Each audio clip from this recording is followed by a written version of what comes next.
দেখো দেখো, কত লোকের ভিড়। হ্যাঁ, এখন কিন্তু কেউ আনন্দ করতে ছাড়ে না, এতটুকু সুযোগ পেলেই বেরিয়ে পড়ে। তাই তো বলছি, আমরা কেন আর বাকি থাকবো আনন্দ করতে। চলে এলাম একেবারে সমুদ্রের ধারে। দুপুরে এত ঝাঁপাঝাঁপি করেছি জলের মধ্যে, কিন্তু ওই যে মন তো থামছে না। হোটেলের মধ্যে চলে এসেছি একেবারে সমুদ্রের ধারে। দেখতে পাচ্ছ, এখানে পুলক আর লালটু দুজনে মিলে মাথা ম্যাসাজ করছে, আর আমরা সবাই মিলে বসে জমি আড্ডা দিচ্ছি। এত সুন্দর সুবর্ণ সুযোগ কখনো ছাড়া যায়? এমনি সমুদ্রের ধার, তার উপর আবার গরম গরম চা, সাথে ওই চিপস আর চলা পপকর্ন ভাজা। এই সুযোগ আর ছাড়া যায়? এই সুযোগ কোনো মতেই হাত ছাড়া করতে নেই, কারণ আমার চা খেতে তো ভীষণ ভালো লাগে। বিশেষ করে আমার সমুদ্রের ধার, ও হো, সে যে কি গলাটাই লাগছে। তাই চা নিয়ে বসে পড়েছি। এক কাপ নয়, খেলাম 2 কাপ, যাতে মেজাজ আর মন দুটোই একেবারে ফুরফুরে হয়ে যায়। তো বন্ধুরা, এত সুন্দর মুহূর্ত কল্পনার বাইরে। তাই ঘন্টাখানিক বসে শুধু 2 চোখ ভরে দেখলাম, অনুভব করছি। উঠতে তো ইচ্ছেই হচ্ছিল না, মনে হয় সারা রাত ধরে শুধু বসেই থাকি। এদিকে আমার ভাই বোন আমি বলে গেছি, চলো না দিদি ভাই একটু মার্কেটে যাই। বললাম কি নেবে? বলছে শাক নেবো। ভালো কথা। তো এসে একটু শাক দেখলাম, শাকগুলো ঠিক পছন্দ হলো না। আমি বললাম না, ওখান থেকেই নেবে, আমাদের ঘরে তো ভালো শাক আছে, ওখান থেকেই নেবো বলে আরেকটা ঝিনুকের দোকানে ঢুকলাম। তো এই দোকানটাতে শুধু ঝিনুকের জিনিস, এত সুন্দর প্রত্যেকটা জিনিস চোখে লাগার মতো। আমার সেজীবন বলেছিল আয়না দেখতে, তাই ওর জন্য আয়না দেখলাম, প্রত্যেকটা দরদামও করলাম। একেবারে সস্তা, খুব যে বেশি দাম তা নয়। 250, 300, 350 এরকম, মানে ডিজাইনের উপরে দাম, যে খুব যে বেশি দাম তা নয়। তো আমি নিলাম না, পরে এসে নিয়ে যাবো এই কারণেই।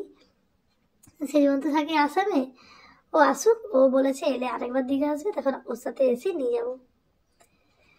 তো আরও বাদবাকি যে ঝিনুকের জিনিসগুলো ঠাকুর থেকে আরও নানা রকমের, প্রত্যেকটা ঠাকুর তো চোখে লাগার মতো। তো কাঙারু করেছে, কুমির করেছে, হাতি করেছে, প্রত্যেকটা জিনিস সত্যিই চোখে লাগার মতো। মাথার ব্যান্ড থেকে হাতের ব্যান্ড থেকে প্রত্যেকটা জিনিস সত্যিই খুব ভালো। তো কিছু জিনিস কেনা হয়েছে, ভাইয়ের বউ সেদিকে ও বেশি বেশি কিনছে, প্রত্যেকের জন্যই কিনছে, ও ওর তরফ থেকে গিফট করছে, তাই আমি আর কিনলাম না। প্রিয়াঙ্কা কিছু কিনছে, ওরা দুজনেই চয়েস করছে, আর আমি ভাবলাম যে তোমাদের সাথে একটু শেয়ার করে নিই দোকানটাতে কত সুন্দর সুন্দর জিনিসগুলো যে আছে, তাই শেয়ার করলাম। তো এই ক্রিস্টালের হারটা আমার ভীষণ পছন্দ হয়েছে, তো এটা পছন্দ করতেই বলে বসলো মৌসুমি যে তুমি দিদিভাই এটা নেবে, তাহলে তুমি নাও। তো দেখছি, আর দেখো এটা ফেন্সটাইন, এত সুন্দর, কত সুন্দর দেখো। আর এখানে দেখতে পাচ্ছ, এখানে এই যে কচ্ছপ আছে, তারপর মানে ধূপধানি আছে, এই খরগোশ, কি সুন্দর না হাতের কাজ। হাতের কাজগুলো সত্যি একেবারে অসাধারণ। এই যে ময়ূর আছে, হাতি, এই যে কত সুন্দর হাতি। তো কিভাবে সব বুদ্ধি খাটি খাটি করেছে দেখো, মনে হচ্ছে না সবকিছু প্যাকিং করে বাড়ি নিয়ে চলে আসি, এতটাই সুন্দর, চোখে লাগার মতো। কি সুন্দর বর্ব, কি সুন্দর, এত নিখুঁত, মানে এত সুন্দর নিখুঁত হাতের কাজ। এই যেখানে দেখো বড় বড় কাঁকড়া, কত সুন্দর না। সমস্ত দেবতাই এই ঝিনুক দিয়ে যেন তৈরি হয়ে আছে, দোকানটাতে ভালো করে নিখুঁত করে দেখলেই বোঝা যায়। এখানটাতে আমার সঙ্গে সঙ্গে একটা চোখ পড়ে গেল, সবকিছু দেখতে দেখতে। দেখো, 2টো পাখি, 2টো ডিম দিয়েছে, সমস্তটাই কিন্তু ঝিনুকের। কি নিখুঁত কাজ, মানে চোখ জোড়ানোর মতো।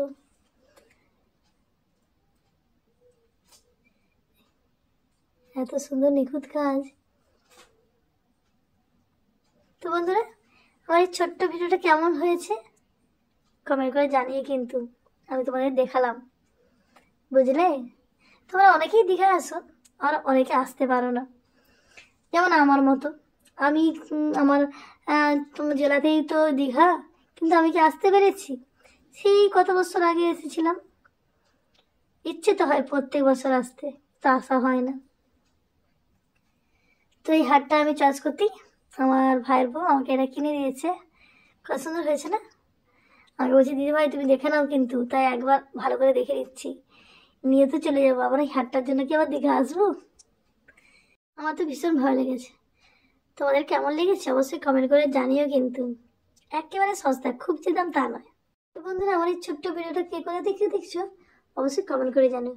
এখন তাহলে রাখছি, দেখাবে নেক্সট ভিডিওতে। টাটা।